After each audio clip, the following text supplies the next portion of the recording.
काल त्यांच्या पक्षाचा नाशिकमध्ये पराभव झाला. नाशिकमध्ये विधान परिषद निवडणुकीत पराभव झाला. भारतीय जनता पक्षाची सर्व मतं गोकुळ गीतेंना पडली, पण पुढल्या 2 तासात गोकुळ गीतेंना विकत घेऊन त्यांनी आपल्या पक्षामध्ये आणले. 2 तासात, पुढल्या 2 तासामध्ये गोकुळ गीते मला वाटतं गेले ना त्यांच्या पक्षात 2 तासात. हे राजकारण सध्या महाराष्ट्रात चाललं. पैसा फेको तमाशा. आता काल जसे झाकलेले पुतळे उघडतात तसे काय ते झाकलेले 6 गद्दारांचे पुतळे मिंद्याने असे उघडले आणि दाखवले, बघा हे 6 गद्दार आहे, हे 6 गद्दार आहे. आणि काय म्हणाले, आम्ही त्यांचा मान सन्मान ठेवू. काय ठेवू? मग आमच्या मान सन्मान नव्हता का? मग आमच्या पक्षात काय होतं? आमच्या पक्षामध्ये अधिक मान सन्मान होता, स्वाभिमान होता, सर्व काही होतं. आता हे मान सन्मान ठेवणार म्हणजे काय करणार? यांचा मान सन्मान 50 कोटी 75 कोटी प्रत्येकाला मिळालेले आहेत आणि त्याला ते मान सन्मान समजतात. काय तर म्हणून निधीसाठी केले. आकडे आले आहेत ना. जो निधी आहे तो सुद्धा हे धड वापरू शकले नाहीत. 15-15, 16-16 कोटीचा निधी पडून आहे. निधी हा विकास कामासाठी असतो ना, विकास निधी आहे ना. मग जे आकडे आता समोर आलेले आहेत आपल्या माध्यमातून, तो निधी का वापरला गेला नाही? कोणी तुम्हाला अडवलं होतं? तुमच्या भागात विकासासाठी हा विकासासाठी गेलो. एका खासदाराचा तर 16 कोटी निधी शिल्लक आहे. एकानं शिर्डीमध्ये फक्त 5-25 लाखच खर्च केले. पक्ष या नवीन पक्षात गटात गेल्यामुळे त्यांना निधी म्हणजे ठेकेदारी मिळणार.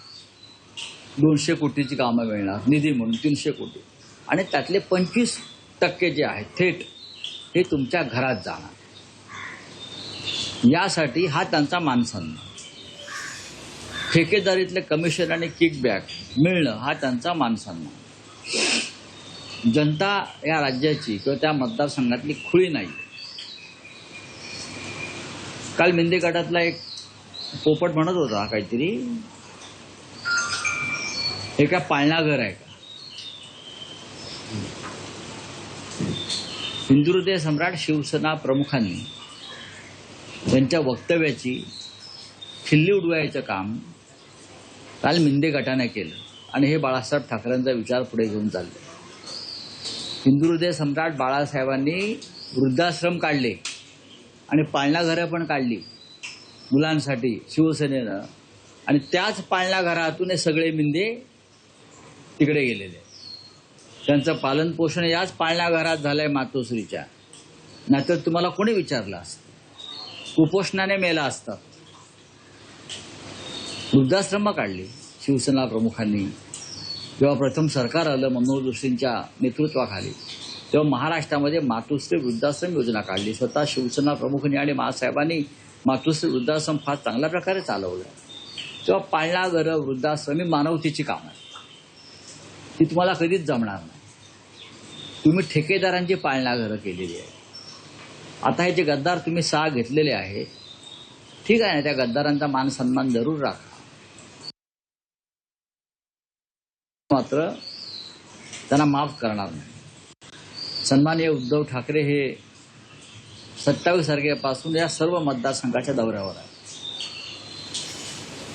कार्यकर्त्यांना भेटतील, जनतेला भेटतील, मेळावे घेतील आणि त्यानंतर आमची पुढली कारवाई सुरू होईल. काल नांदेडला काही गद्दारांना अडवायचा प्रयत्न झाला आमच्या शिवसैनिकांकडून. रात्रीच्या काळोखात लपून येत होते. अर्धापूरला गाड्या अडवल्यात त्यांच्या शिवसैनिकांनी. 2 किंवा 3 गद्दार होते आणि 850 पोलीस होते. किती 850. विचारा करा, अख्खा एअरपोर्ट घेरलं होतं पोलिसांनी. एवढं का वरून इराणप्रमाणे आम्ही बॉम्ब टाकणार आहोत, एवढी डरपोकगिरी आहे. काय तुम्ही सांगताय आम्हाला मर्दानगीच्या गोष्टी? किती खोटं बोलताय तुम्ही सगळेजण. म्हणे विकासासाठी गेलो. रावसाहेब शिंदे काल असं म्हणाले की या सगळ्यांना पुढच्या 2029च्या निवडणुकीत खासदारकीची उमेदवारी मिळेल, हे लढतील आणि त्यांना आम्ही जिंकूनही आणू. ठीक आहे ना, हा 2029चा विषय आहे ना. 2029 पर्यंत देशाच्या राजकारणात काय होईल याची गॅरंटी कोणी देऊ शकत नाही. मिंदे तरी खुर्चीवर राहतील का किंवा राजकारणात राहतील का याची गॅरंटी नाही. नरेंद्र मोदी प्रधानमंत्री राहतील का याची गॅरंटी नाही. महाराष्ट्रात काय होईल याची गॅरंटी नाही. पुलाखालून बरंच पाणी वाहून जाणाऱ्या पुढल्या काळामध्ये राजकारण फार चंचल असतं आणि बहुमत हे त्यापेक्षा चंचल असतं. हे अजून मिंद्याला माहीत नाही.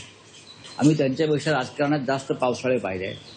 फक्त आम्ही या आनंदाच्या क्षणी कॅमेऱ्यासमोर सर्वच असतात, मी काय तुमच्याकडे उमेदवारी मागायला आलो नव्हतो. राजीनामा द्या. रावसाहेब त्यांचं असं म्हणणं आहे की मला उद्धव ठाकरे, आदित्य ठाकरे सगळ्यांनी प्रेम दिलं, एकाच व्यक्तीशी माझा वाद मी पक्ष सोडला. त्यांनी जर माझी माफी मागितली असती तर मी राहिलो असतो. कोण मला माहित नाही. मला माहित नाही. जर तुमचं उद्धव ठाकरे साहेबांशी भांडण नव्हतं पक्षप्रमुखांशी तर तुम्ही राहायला पाहिजे होतं.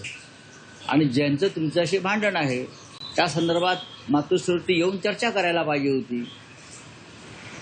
या सगळ्या गोष्टीचा आणि पक्ष सोडण्याचा काहीच संबंध नाही ना.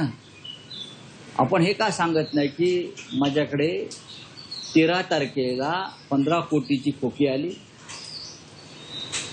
14 तारखेला परत 5 कोटी आले. मग मी दिल्लीतली जो व्हीप होता तो धुडकावला आणि पक्षाच्या बैठकीला गेलो नाही आणि त्यानंतर मी अदृश्य झालो. आणि त्यानंतर मला उरलेले 35 कोटी काल यशवंतराव चव्हाण प्रतिष्ठानला जाण्यापूर्वी मिळाले. हे त्यांनी सांगायला पाहिजे गद्दाराने सगळ्या. हा गद्दारीचा हिशोब माझ्याकडे आहे. यांनी गेल्या काही काळामध्ये जे व्यवहार केलेले आहेत ते व्यवहार सुद्धा ईडीच्या रडारवरती आणले गेले. मग त्यात धाराशिवचे खासदार असतील, त्यांच्या बँकेचे व्यवहार असतील, अनेक गोष्टी माझ्याकडे आहेत, आमच्याकडे आहेत. त्याच्यावरती काल पक्षात चर्चा झाली. प्रत्येक फाईल समोर आहे. आणि आता सांगू कोणाला कुठे ब्लॅकमेल केलं, कोणत्या हॉटेलमध्ये ब्लॅकमेल केलं, कोणत्या खोलीत ब्लॅकमेल केलं, हे सांगू ना आता हळूहळू. ही काय वेळ नाही, सांगू आम्ही योग्य वेळी हे बाहेर काढू. पण रावसाहेब संजय दिना पाटलांचं आहे की मला खासदारकीची उमेदवारी स्वतः उद्धव ठाकरेंनी दिली. ही जागा काँग्रेस किंवा एनसीपीला जाणार होती हे लक्षात घेतात त्यांनी मला इथे उमेदवारी दिली. नंबर 1. नंबर 2, माझ्या मुलीसाठी मी उमेदवारी मागितली नव्हती, पण उद्धव ठाकरेंना भांडून तो जो वॉर्ड आहे तो मनसेला द्यायचा नव्हता. नाही असं नाहीये, माझ्या मुलीला उमेदवारी दिली. असं अजिबात नाही आहे. खरं म्हणजे तुम्हाला सत्य हे माहीत पाहिजे. तुम्हालाही माहित आहे त्या मुलीच्या उमेदवारीसाठी त्याने किती तमाशा केला हे आपल्याला माहीत असेल. उमेदवारी दिल्यावर सुद्धा ते खोटं बोलतायत. मिंदे गटात गेल्यामुळे त्यांना खोटं बोलायची जास्त सवय लागलेली आहे. ते मिंदे गटात गेल्यावरती एक खोटं बोलण्याची नशेची गोळी देतात ते, बरं का. ती तोंडात ठेवूनच बोलायचं असतं. तर ती भांगेची गोळी जी आहे खोटं बोलण्याची ती घेऊन सगळे बोलतायत. त्या मुलीसाठी त्यांनी प्रतिष्ठा पणाला लावली. ती जी जागा आहे त्यासाठी मनसेच्या उमेदवार मला वाटतं माझगावकर त्यांच्यासाठी आग्रह होता आणि त्यांना देण्यासंदर्भात भूमिका होती. तो पक्षाचाच आमच्या जागा जरी असली पण मुलीला उमेदवारी दिली नाही तर मी राजीनामा देतो इथपर्यंत मजल गेली होती. हे सगळ्यांना माहिती आहे. आणि अर्ज मागे घ्यायला गेले होते त्यानंतर कार्यकर्ते काम करणार नाहीत म्हणून. तेव्हा या सगळ्या गोष्टी रेकॉर्डवरती आहेत, वृत्तपत्रात छापून आल्या आहेत, मीडियामध्ये दिसत आहेत. तेव्हा आता खोटं बोलणं थांबवा. खोटं बोलणं थांबवा.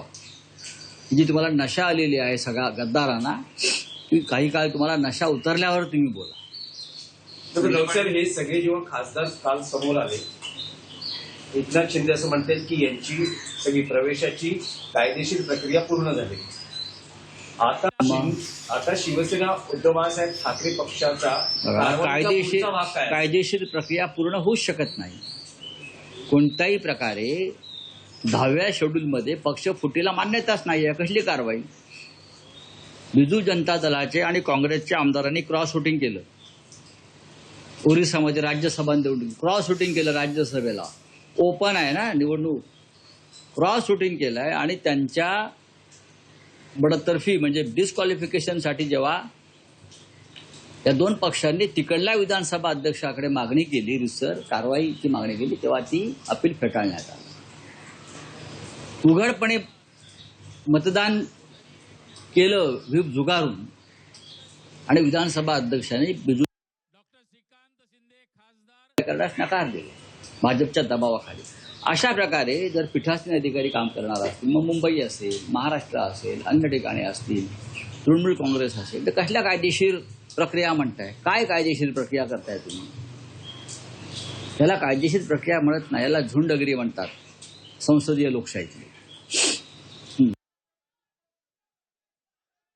म्हणतात माझ्या नादाला लागाल तर हॉस्पिटलमध्ये जा, नाही तर स्मशानात जा. मी लागतो नादाला. चल